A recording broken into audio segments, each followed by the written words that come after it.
Time to play!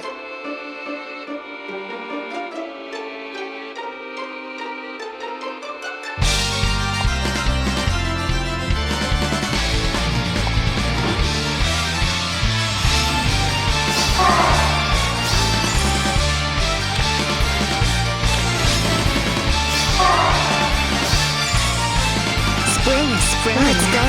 Of course. Very well.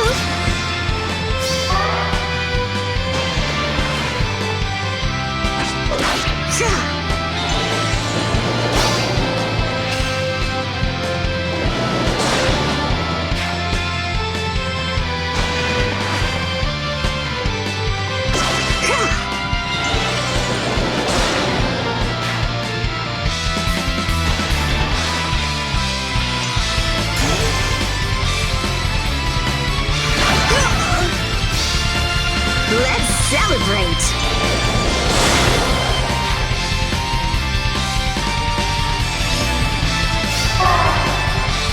Well?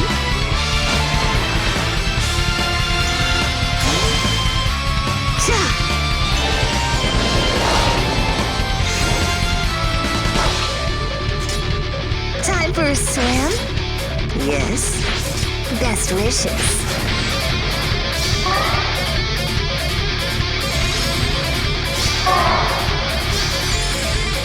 Let's go. Spring is sprung.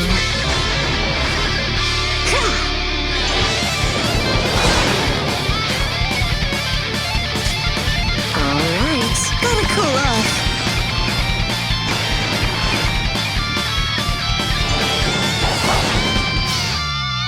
Sweet dreams.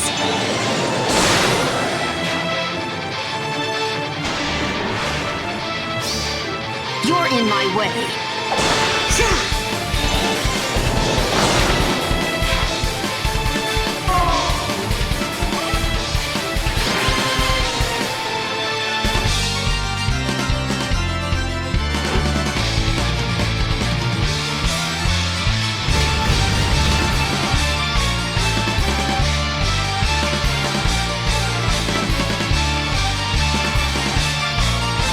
Hey everyone, GuardianE here with another Camilla Emblem clear video in Fire Emblem Heroes. Today, we're taking on Kronya, Gleaming Blade, in her very own Grand Hero battle on Infernal difficulty.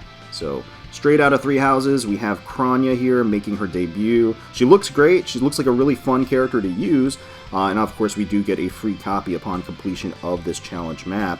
If we take a look at her right here, she comes equipped with her femme, or a femme, weapon, which is pretty unique.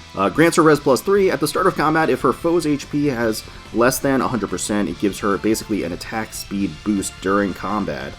And if the opponent initiates on her, she can counterattack, so she gets built-in advantage. So, first time we've seen something like that, and it's pretty great. That also frees up her B slot to use other things like Desperation.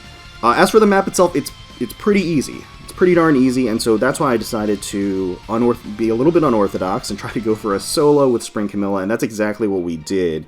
But in terms of the map layout, I mean, it's fairly open. Obviously, Kronya's kind of nestled back here in her own little base, but as far as engaging the other forces, there aren't any reinforcements. They don't initiate or engage or approach you unless you bait them out, so you have the freedom of strategizing however you need to, and the best entry point for you. Obviously, there are these forested areas on the side. The forested areas will limit the ability for some cavalry to traverse, of course, but it's sparse enough where I think the cavalry won't have a difficult time in engaging the enemy here and moving back to safety. That being said, as usual, flyers seem to be an ideal choice. That's what we're going to be doing with Camilla Emblem, and of course we're going for a Spring Camilla solo. So I just made a couple of adjustments to the team in order to successfully accomplish this. I think technically for a solo, she can't have any help. We're gonna bend the rules a little bit here, so please bear with me. But if we take a look at Spring Camilla, who is going to be the star of the show, merged at plus 10, speed asset, Raven for her weapon, reposition, ether, close counter for the A slot, quick riposte for the B slot, goad flyers, and distant defense 3 for the seal. We have Vanilla Camilla here, who I've made no adjustments to, merged at plus 10, speed asset, Camilla's axe with her special refinement, reposition, draconic aura, distant counter for the A slot, renewal for the B slot, hone flyers for the C slot, and chill attack 3 for the seal. We have New Year's Camilla here, merged at plus 10, Holiday Traveler Camilla with a speed asset, Slaying Edge plus, Attack Refinement, Reposition, Gale Force, Death Blow for the A slot, Desperation for the B slot, Fortify Flyers for the C slot, so that is an adjustment just to bulk up Spring Camilla even further, and Heavy Blade for the Seal.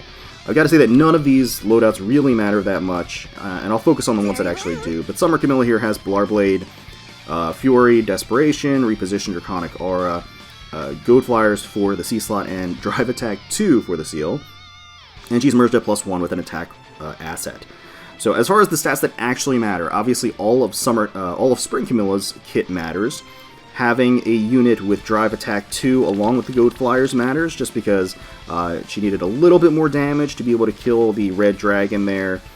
And the only other thing is, again, having one Fortify Flyers user and one Hone Flyers user.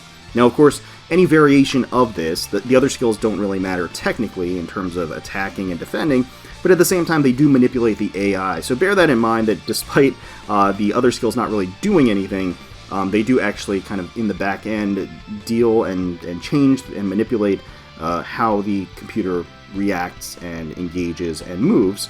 So just something to keep in mind. So the first thing we'll do is we're just going to have Spring Camilla move up here and face tank everything as they engage forward. We're giving her full flyer support behind her.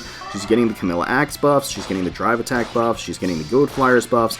She already has the Hone Flyers and the Fortify Flyers, so she's tanking all of that, and she's very, very sturdy, and she's rocking some impressive stats. So they're going to continue forward. This red Manakete is here, and we're just going to chip away at her with Spring Camilla. Double the Fury damage, the Fury tick damage that she takes will also help, and we're just going to reposition to safety. We're going to reposition to safety, and we're also just going to make sure that she gets the Hone Flyers buff for the following turn. Fortify Flyers buff doesn't matter as much. So they're going to continue forward, and they're going to be restricted by their own map, basically the forested areas being infantry. And we're just going to now finish off the red Manakete with Spring Camilla by doubling. And now we're just going to leave her here by herself. We're just going to shift back a bit. She's still going to get the Goad Flyers buff as well as the Drive Attack buff. So she'll be able to tank, double back on enemy phase, and take out Kronya. So that is it, short and sweet. As far as strategies that you can employ on this map, I highly suggest using a Gromraven user. If you have a high-def Gromraven user, they'll make a world of difference, but the map isn't really all that difficult to begin with. So it's up to you how to engage, but if you really want to make it super easy for yourself, or you want to experiment with potentially soloing, one potential option that's very free and not free, but very easy to come by would be Cecilia with her inherent Gromraven tome.